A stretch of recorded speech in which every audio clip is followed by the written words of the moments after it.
I deal with premenstrual dysphoric disorder. If you are dealing with something that is almost similar, maybe you're going through depression or anxiety, and listen, it's a battle, innit? To now throw in the concoction of sleep deprivation, it just takes our well-being experience to a whole different planet. Hey guys, what's up? You're back with your girl, Miss Annie J. So this squeaky chair, yeah, let me be monetized and let me just get my new chair because this chair is really annoying. But anyway, sleep deprivation can negatively impact the life of somebody who is otherwise in good health. People that don't suffer from any mental health condition, relatively fit, they look after themselves, they eat good, all of that. Sleep deprivation can knock a person like that off their horse, okay? I don't even know if that's the correct saying, but anyway, I'm going to apply it because it feels appropriate. So just imagine the effect that sleep deprivation has on people like myself. If you deal with a mental health condition like you, it can turn us into a wild card. Now, it's difficult to predict the behavior. Just think about even new mums, okay? Like postnatal depression, obviously it's a combination of things, but the lack of sleep, like I can imagine just from knowing what a lack of sleep does to me, how that would impact a woman's experience. And obviously, I say mothers, but if he's also, you guys are doing tag team relay race on the feeding the baby during the night, everyone's sleep is going to be a mess and people are going to be feeling like they're the walking dead. Thinking about it from that perspective, it kind of makes sense that it is also sometimes used as a torture method, right? Deprive these guys, and that's how we're going to get information from them. Listen, don't act like I'm the only one that sees this stuff in the movies, yeah? And we know that these films are inspired somehow, some way, from somewhere. The person that made the film, it was their imagination. No, they got the idea from somewhere, isn't it? So thinking about how severe sleep deprivation, how much impact it can have on somebody, doesn't that give reason to why we need to start getting to sleep? If we do that, we're going to help ourselves. If we're not sleeping, we are not helping ourselves. And if we have conditions that are connected to our well-being, etc., then it's even more important. But don't just take my word from it. You know, sometimes I like to play like some educate. Yep. Today is that day. We're going there. Let's roll. If you're watching this video and you're someone who has one or more chronic mental health conditions, major depressive disorder, bipolar disorder, generalized anxiety disorder, PTSD, I want you to realize the stakes are higher for you. Not getting enough sleep and having your brain be at like 70% the next day isn't just like, ooh, I'm not going to get as much done at work, or oh, things are going to take me a little bit longer, or I might be a little bit grumpier. Those are risk factors for episodes. Many mental health conditions are episodic. Depression is episodic. You have depressive episodes. Bipolar, you have manic episodes. If you have a severe anxiety disorder, you might have panic attacks. Those are episodes. These are things that happen during acute periods of time. And one of the biggest risk factors for all mental health episodes is not getting enough sleep. Because when you don't get enough sleep, the part of your brain that suffers the most is your prefrontal cortex. Among other things, your prefrontal cortex is responsible for emotion regulation. So it's the part of your brain that when you have big, disturbing, difficult to deal with emotions, that's the part of your brain that's like, hold on, let's figure out what to do about this before we retreat from the day and run back into bed, or like road rage on somebody, or whatever impulsive action your big feelings make you want to take. The prefrontal cortex is like your brakes, basically, that stops you, or at least slows you down, from doing those things. It takes the biggest hit when you don't get enough sleep, because it is not as essential for your survival and your functioning as things like the brainstem, which moderates heartbeat and breathing. Like, that part of your brain is not going to go offline because you'd literally die. So the quote optional parts of your brain are the ones that keep you, very generally speaking, like happy and effective and functional. If you have a chronic mental health condition or multiple chronic mental health conditions, you've already got, no offense, I'm right there with you, but you've already got a few things working against you in that domain, right?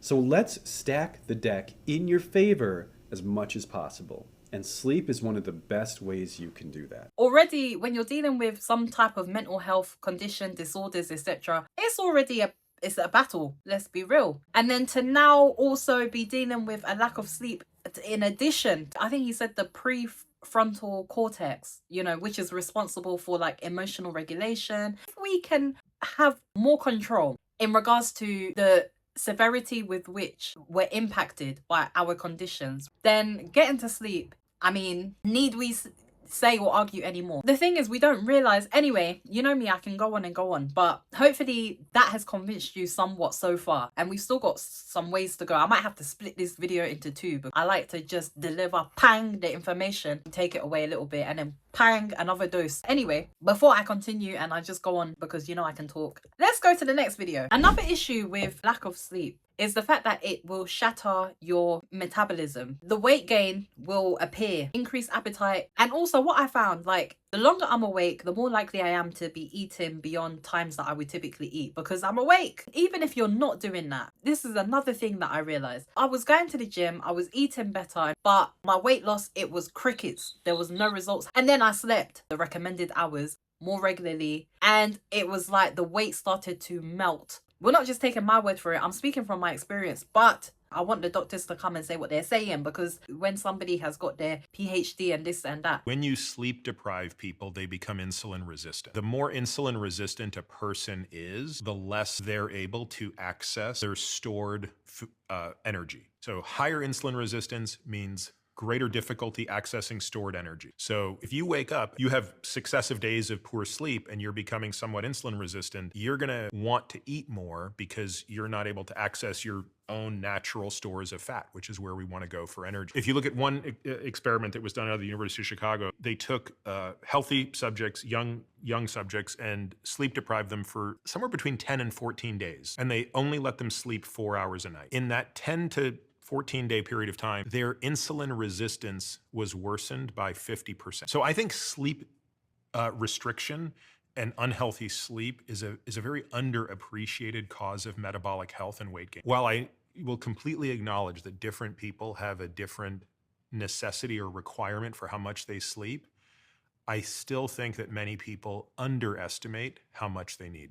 You hear it. Now, the reason why I even was able to do research is because it's something that I was experiencing. And I was thinking, what is this? Why is nothing moving? Until I started to sleep properly. That's when I saw the difference. That's why I was like, nah, there must be a connection between sleep deprivation and like weight gain and like our metabolism and all of that type of thing. And so that's why I was like, let me just do some small Googles. Another outcome of sleep deprivation, and I feel like this one can kind of go without saying, but your mood is going to be a mess. If someone is deprived of REM sleep, they will often swing very easily into anxiety or overwhelm, and little things will set you off. Like, you've ever had one of those days where you've had a disrupted sleep and you feel irritable all day, or you're angry, or you snap, or you don't feel as nice.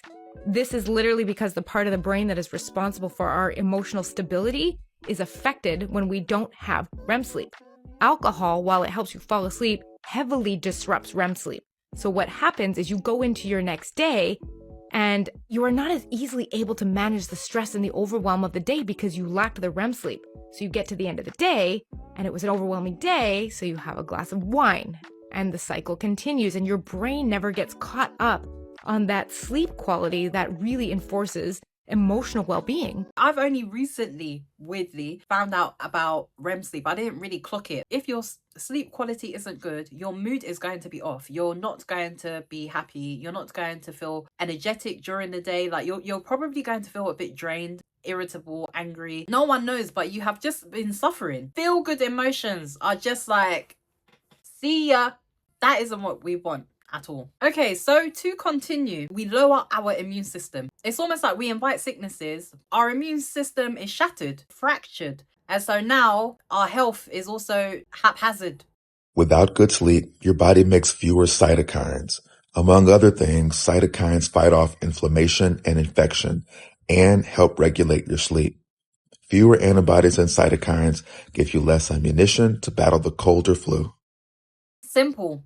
I had never heard of cytokines until I saw that video. I'm not no doctor yet, but I know how to listen to my body and I know when something is off. Okay, another effect, we kind of increase our risk for mental health disorders. So for example, depression. If you have these conditions and you're not sleeping, like I said earlier, it's already going to be problematic. But if you don't have any of that and you're just constantly deprived of good sleep, it's a means by which you will now come and trigger yourself some problems. One of the first questions I ask adults when they come to see me is, how are you sleeping? And I would say about 50% of Americans, the figure might be a little lower, but not much lower, are on some kind of sleep aid. So we say how you sleep is one of the first determinants of whether you suffer from depression and anxiety. And so we know that we have a mental health crisis in America. We have people on all kinds of psychotropic medications, both children and adults. And so, yeah, we have a problem in this country. So we value work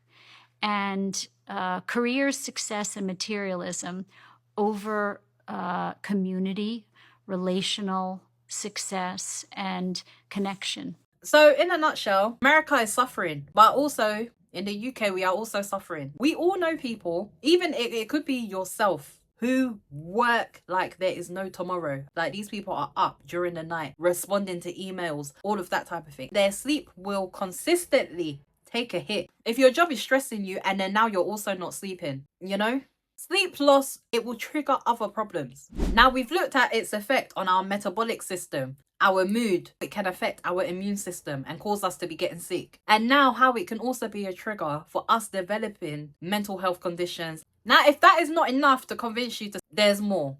It can affect our cognitive performance. Sleep-deprived brains, a cognitive car crash. Your sleep-deprived brain is like a car with no brakes. Decision-making, compromised. Memory, fractured. Focus, non-existent. But here's the kicker. Unlike a car, you can't just swap out parts. Your brain needs consistent quality sleep to function.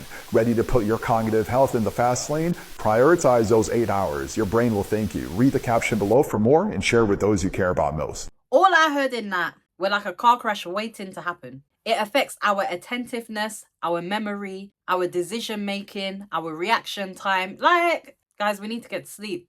I know that has been a lot of information to take in. It's highlighting things that you may not necessarily have given like proper thought to in the past. If you've been around my channel, you know that I don't like to complain about things and just for the sake of complaining. No, if I'm going to talk about something that is problematic, I'm also going to look at possible solutions, etc. So on that basis, even though today we have addressed how lack of sleep can detrimentally impact our well-being, our lifestyle, coming up, you stay tuned, I will be bringing information on how do we get to sleep, because I know for a lot of people it's not so much that you don't have a desire to go to bed at a decent time. It's not that that's necessarily the issue. The issue is being able to fall asleep or possibly stay asleep. So when I'm back, we're going to troubleshoot this problem and find a resolve.